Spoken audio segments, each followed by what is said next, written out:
نحمده ونصلي على رسوله الكريم اما بعد فاعوذ بالله من الشيطان الرجيم بسم الله الرحمن الرحيم رب اشرح لي صدري ويسر لي امري واحلل عقدة من لساني يفقهوا قولي ربنا زدنا علما۔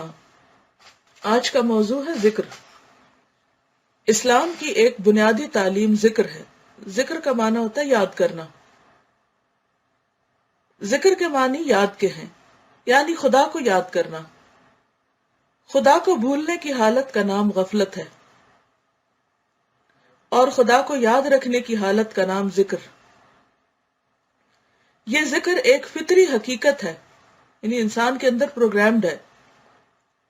انسان ہر لمحہ ان چیزوں کا تجربہ کرتا ہے جن کا تعلق براہ راست خدا سے ہے، یعنی چونکہ ہم خدا کی دنیا میں رہتے ہیں، اسی کا دیا ہوا کھاتے ہیں، اسی کا دیا ہوا جسم استعمال کرتے ہیں، تو ہر وقت ہم کسی نہ کسی ایسی چیز کا مشاہدہ کرتے رہتے ہیں یا اس کا تجربہ کرتے رہتے ہیں جس کا تعلق اللہ تعالیٰ سے ہے۔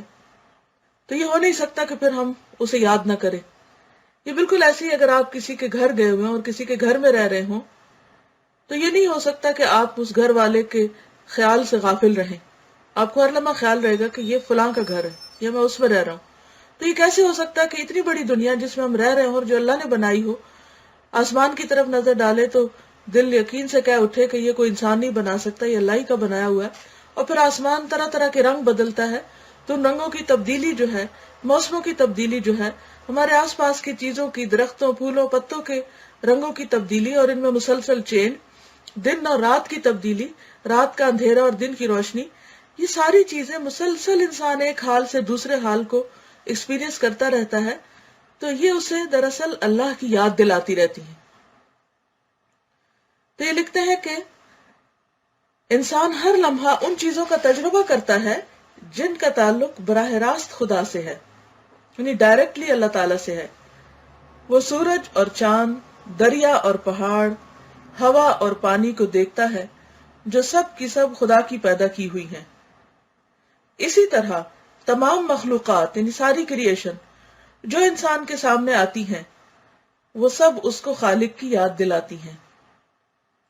یعنی خواہ وہ کسی انسان کو دیکھے یا کسی جانور کو دیکھے، آپ مثلا سڑک پہ چل رہے ہیں، کوئی انسان آپ کے پاس سے گزرتا ہے، پھر کوئی بلی آتی ہے، کوئی کتا آتا ہے، کوئی پرندہ گزرتا ہے، کوئی درخت آتا ہے، تو یہ ساری چیزیں دراصل آپ کو ریمائنڈ کرا رہی ہوتی ہیں کس کے بارے میں؟ اللہ کے بارے میں یاد دہانی کرا رہی ہوتی ہیں۔ زمین سے لے کر آسمان تک جو چیزیں ہیں وہ سب خدا کے جمال اور کمال کے مظاہر ہیں۔ مظاہر کا مطلب یعنی اس کو ظاہر کرنے والے ہیں۔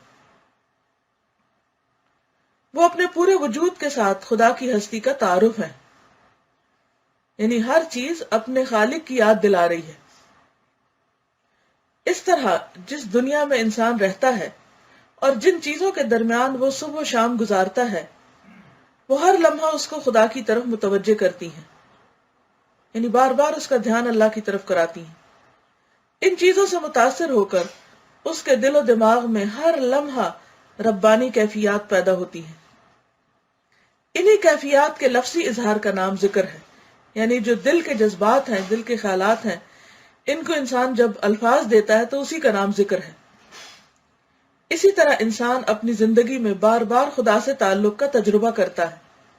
وہ اپنے وجود پر غور کرتا ہے تو اس کا دل اس احساس سے بھر جاتا ہے کہ خدا نے اس کو احسن تقویم کے ساتھ پیدا کیا ہے، یعنی بہترین حالت پر پیدا کیا ہے، اور ہر قسم کی اعلیٰ صلاحیتیں وافر مقدار میں اسے دے دی۔ یہ احساسات اس کی زبان پر مختلف انداز میں آتے رہتے ہیں۔ یہ بھی ذکر کی ایک صورت ہے، یعنی انسان کبھی الحمدللہ کہتا ہے، کبھی سبحان اللہ کہتا ہے، کبھی ماشاء اللہ کہتا ہے، کبھی کسی طرح، یعنی جس طرح کی کیفیت میں ہوتا ہے اسی طرح کے الفاظ منہ سے نکلتے ہیں۔ اسی طرح انسان کو اپنی روزمرہ کی زندگی میں طرح طرح کے اتار چڑھاؤ پیش آتے ہیں۔ کبھی انسان خوش ہوتا ہے، کبھی غمگین ہوتا ہے، کبھی ہائی فیل کرتا ہے، کبھی لو فیل کرتا ہے۔ وہ مختلف قسم کے خوشگوار اور ناخوشگوار تجربات سے گزرتا رہتا ہے۔ ان تجربات کے دوران بار بار وہ خدا کی طرف متوجہ ہوتا ہے، یعنی جب کوئی اچھی چیز ملتی ہے تو الحمدللہ کہتا ہے، اور جب کوئی تکلیف دہ چیز ہوتی ہے پھر بھی اللہ کو یاد کرتا ہے اور اس سے دعا کرتا ہے۔ بار بار وہ مختلف الفاظ میں خدا کو یاد کرتا ہے۔ اس طرح روزمرہ کی عبادتوں کے درمیان وہ مختلف کلمات کو اپنی زبان سے ادا کرتا ہے۔ یہ کلمات کبھی قرآن و حدیث سے ماخوذ ہوتے ہیں اور کبھی خدا کی خدائی کے اعتراف میں بے ساختہ طور پر اس کی زبان سے جاری ہو جاتے ہیں۔ یہ سب خدا کا ذکر ہے۔ یعنی ذکر دو طرح کا ہے، ایک تو یہ کہ انسان انہی الفاظ میں اللہ کو یاد کرے جو قرآن و حدیث میں آئے، اور دوسرا یہ کہ انسان خود اللہ سے باتیں کرے، اپنی زبان میں اللہ کی تعریف کرے اور اپنے دل کے جذبات کا اظہار کرے۔ یہ بھی ایک خوبصورت انداز ہے اللہ کی تسبیح کا۔ تو اللہ تعالیٰ سے دعا ہے کہ وہ ہمیں زیادہ سے زیادہ اپنی یاد کی توفیق دے۔ تمام پیغمبروں کا شیوا یہی تھا کہ وہ اللہ کو یاد کرتے تھے۔ قرآن پاک میں آتا ہے حضرت موسیٰ نے جب دعا مانگی کہ ہارون کو میرا مددگار بنا، تو ساتھ ہی فرمایا کہ نسبحک کثیرا ونذکرک کثیرا، کہ ہم آپ کی کثرت سے تسبیح کریں اور کثرت سے آپ کو یاد کریں۔ تو بعض اوقات انسان اکیلے اللہ کو یاد کرتا ہے، بعض اوقات دوسروں کے ساتھ مل کے کرتا ہے، بعض اوقات قرآن کی تعلیم کی شکل میں کرتا ہے، اور بعض اوقات خالی دل سے اٹھنے والی تسبیح کی شکل میں کرتا ہے۔ تو اصل مقصود یہ ہے کہ انسان ہر حال میں اللہ کو یاد کرتا رہے اور کسی بھی لمحہ اس سے غافل نہ ہو، جیسے ہم کسی بھی وقت اس کی نعمتیں استعمال کرنے سے جدا نہیں ہوتے، الگ نہیں ہوتے۔ ہر لمحہ اس کی نعمتیں، اس کے احسانات تلے ہیں، اس کی نعمتوں کو استعمال کرتے ہیں۔ اسی طرح ہر لمحہ اس کی یاد بھی ہمارے دل میں لگی رہنی چاہیے، اور ہر چیز سے بڑھ کر اس سے ہماری محبت ہونی چاہیے۔ اللہ تعالیٰ ہمیں اس کی توفیق عطا فرمائے۔ ایک اسٹوڈنٹ لکھتی ہے کہ استاذہ ذکر کا ٹاپک سن کر غور و فکر کا موقع ملا، مجھے ایسا لگا کہ شکر دل کی کیفیت ہے اور ذکر زبان سے اس کا اظہار۔ مثلا ہم دن بھر باتیں کرتے رہتے ہیں، کبھی اپنے مسئلوں کو لے کر باتیں، کبھی کسی نے ہرٹ کیا اس کی باتیں، کبھی موسم پر تبصرے، کبھی مسلمانوں کے حالات پر، کبھی کسی اور چیز پر، کبھی کسی اور چیز پر۔ مجھے ایسا لگا کہ یہ سب ذکر ہی ہے، اور ان سب باتوں کو کرتے وقت ہم اللہ کو بھول جاتے ہیں۔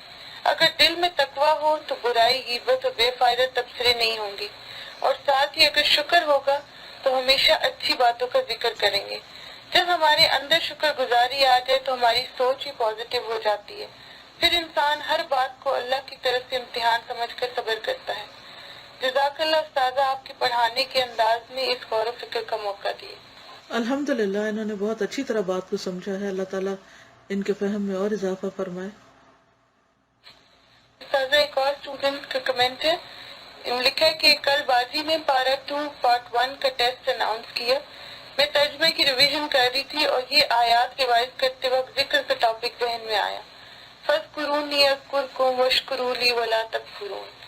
اس آیت سے پہلے اللہ تعالیٰ نے نبی صلی اللہ علیہ وسلم کے مبعوث ہونے اور ہمیں کتاب اور حدیث کی تعلیم کی بات کی۔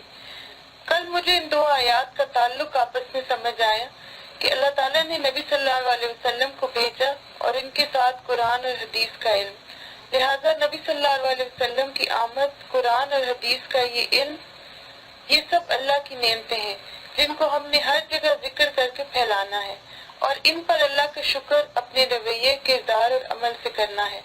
استاذہ کیا میں نے ان کو صحیح ریلیٹ کیا ہے؟ الحمدللہ بہت اچھی طرح ریلیٹ کیا ہے۔ اللہ تعالیٰ آپ کے فہم میں اور غور و فکر میں اور اضافہ فرمائے اور ہم سب کو بہترین بات سجھائے۔ استاذہ یہ چھوٹا سا کمنٹ ایک اور اسٹوڈنٹ نے لکھا ہے کہ ذکر کے ٹاپک میں غفلت کا اپوزٹ ذکر ہے۔ اس جملے نے مجھے شعوری طور پر اللہ تعالیٰ کا ذکر کرنے میں بہت مدد دی۔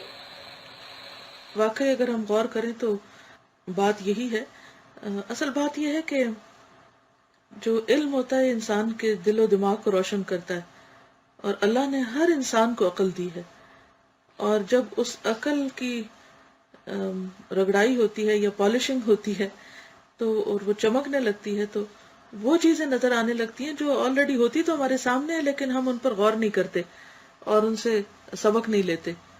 تو جیسے وہ ایک حدیث میں بھی آتا ہے نا کہ میری خاموشی غور و فکر کی خاموشی ہو، اور میری گفتگو ذکر الہی کی گفتگو ہو۔ تو اللہ تعالیٰ اگر انسان کو واقعی توفیق دے اور انسان اپنی نیت میں سچا ہو تو پھر جو بات بھی اس کے منہ سے نکلتی ہے وہ فائدہ مند ہوتی ہے، اور جب وہ خاموش ہوتا ہے تو بھی وہ لوگوں کے برے رویے اور برائیوں اور تکلیف دہ چیزوں کے بارے میں نہیں سوچتا، بلکہ مثبت سوچ کے ساتھ نیکی اور خیر کے مثبت پلان اور پروگرام بناتا ہے۔ تو اللہ تعالیٰ ہم سب کو بہترین عمل کی توفیق عطا فرمائے۔ وآخر دعوانا ان الحمد للہ رب العالمین۔ سبحانک اللہم وبحمدک، نشہد ان لا الہ الا انت، نستغفرک ونتوب الیک۔ السلام علیکم ورحمۃ اللہ وبرکاتہ۔